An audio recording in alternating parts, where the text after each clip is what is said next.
After a lot of discussion about the velocity time graph, now we have reached up to acceleration time graph, or graphically that the representation of acceleration and time and the calculation of velocity, distance or displacement from that the graphs. Now, in this case, in case of acceleration versus time graph, the y component represents acceleration, and x component or x axis that represents the time.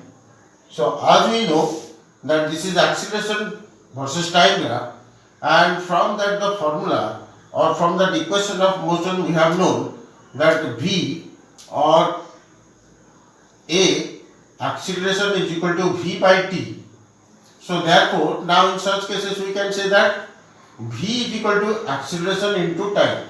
So therefore now here acceleration indicates that the y component and time indicates the x component. So therefore now we can say that whichever the graph that will be getting here, either it may be in this way or it may be in this manner, whatever the graph that we will get here, the component or that the acceleration axis in that x and in that y and time in that x axis, the product of these two that will show the velocity. Or in such cases we can say that the area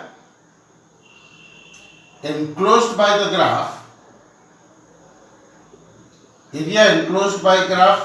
and x axis that will indicate your velocity or the speed of the graph, speed of the body. So this is one factor. Now similarly from this we can say that since a is equal to v by t, or in place of that v we can write a is equal to s by t divided by t. So therefore it becomes s by t square. So therefore now in such cases that s is equal to a into t square. So therefore now in such cases we will be getting acceleration into time square. So if we plot a graph between s means between a and t square, then in such cases that the area between these two that will also indicate that the distance covered by the body. Or taking out from this acceleration versus time graph, we will find out once the velocity. So in such cases velocity versus time also we can find out the distance. So therefore this is a sort of graph between, this is the thing that we will get. These are those things that area enclosed by the graph and the x axis that will show the velocity or the speed, and similarly from that we can find out the distance or the displacement covered by the body. Now in this case let us consider that a body is moving with zero acceleration. So condition number 1, when body moves with zero acceleration,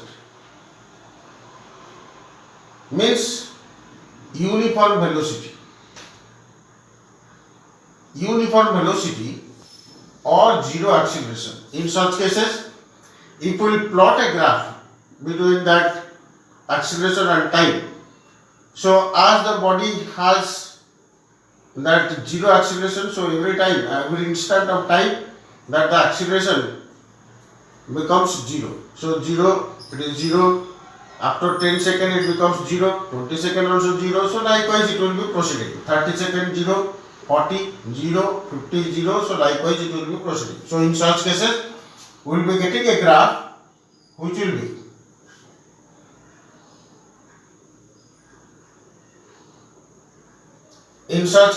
be getting a graph where acceleration is 0. So therefore, every time it will be aligned, or it will be this line, that will be the graph will be collinear on that x axis, or therefore we can say that here that the area that will be calculated on the basis of how much energy is gone.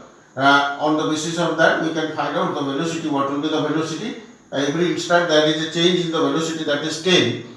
So therefore we can find out that uniformly the body was moving with 10 meter per second. Now second condition, if we will say that body moves with uniform acceleration. Body moves with uniform acceleration.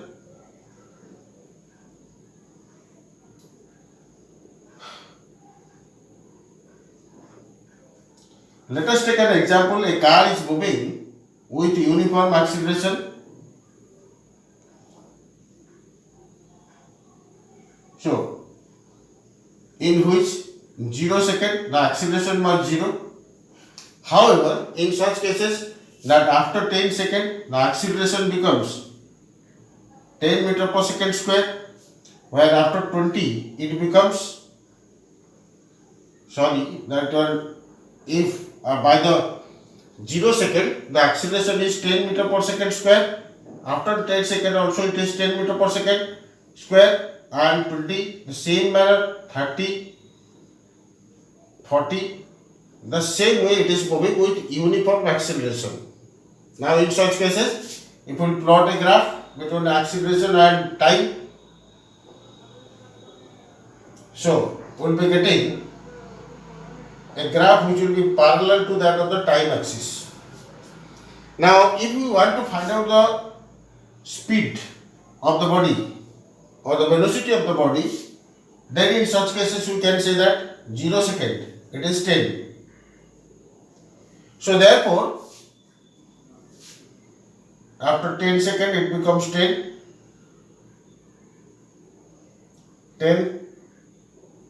So likewise it is moving.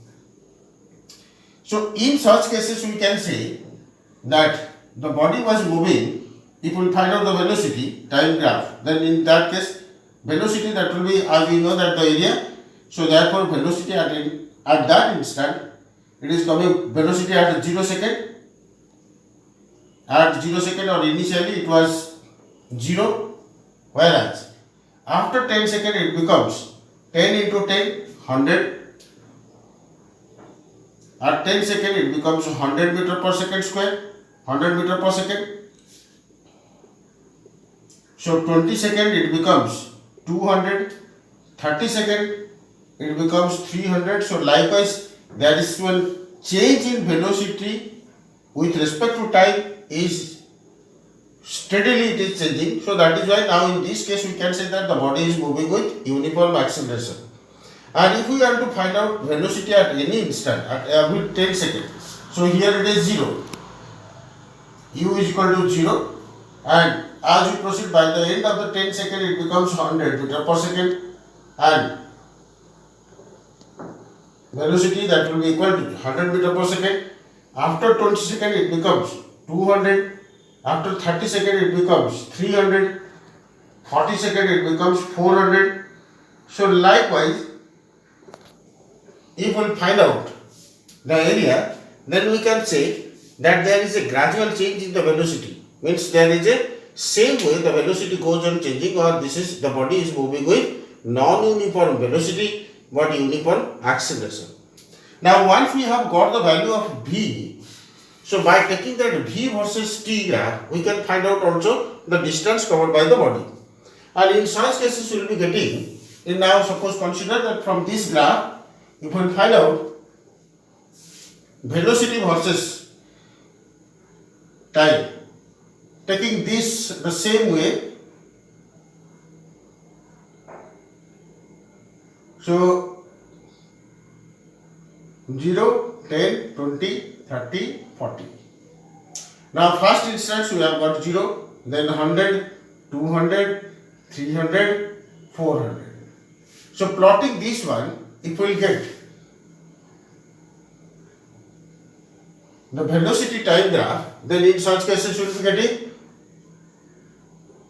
a graph which will be equally inclined, and in such cases if we will find out that after every instant, means 10 it is coming, this is 0, after 10 it becomes, the area if we find out, then that becomes 10 into 10 into 100, 1000 divided by 2, so 500. this is 0, 500. Similarly, in such cases, that is your 20 and this becomes 200. So 20 into 200, 4000 by 2, that is 2000.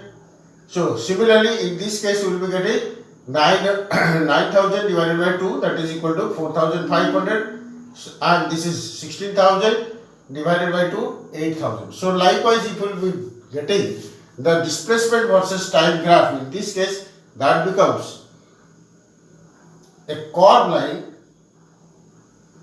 or a sort of parabolic path. So now the body was moving with uniform acceleration. We have got the acceleration versus time graph. From that, if you find out the area enclosed, that shows that is the velocity. And taking that velocity and time graph, we can find out that the distance or the displacement covered by the body.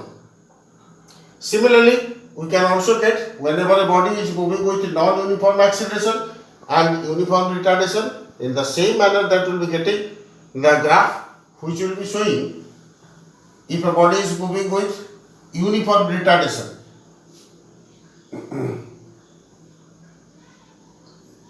Consider that a body is moving with uniform retardation. So in such cases, we may be getting the graph in this manner, which will be parallel to that the time axis.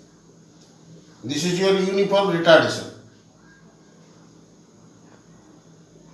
So if we will take the graph and we will get the velocity time graph, then in such cases you will be getting a graph in this manner. Similarly, from this velocity time graph, if we will take the displacement time graph or distance time graph, in the same manner also we will be getting a parabolic path. So this is about your uniform acceleration and time. If the acceleration is non-uniform, then the graph may be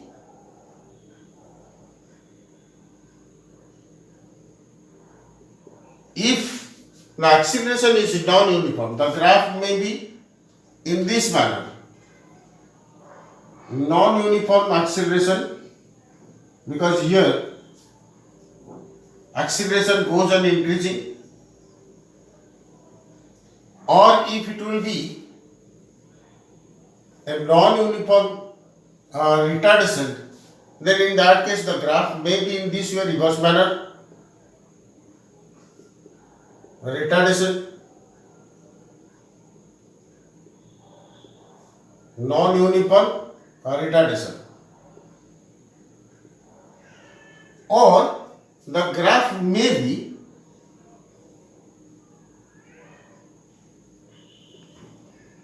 in this manner, then in this manner. So likewise the graph may be, or reverse manner also it can be.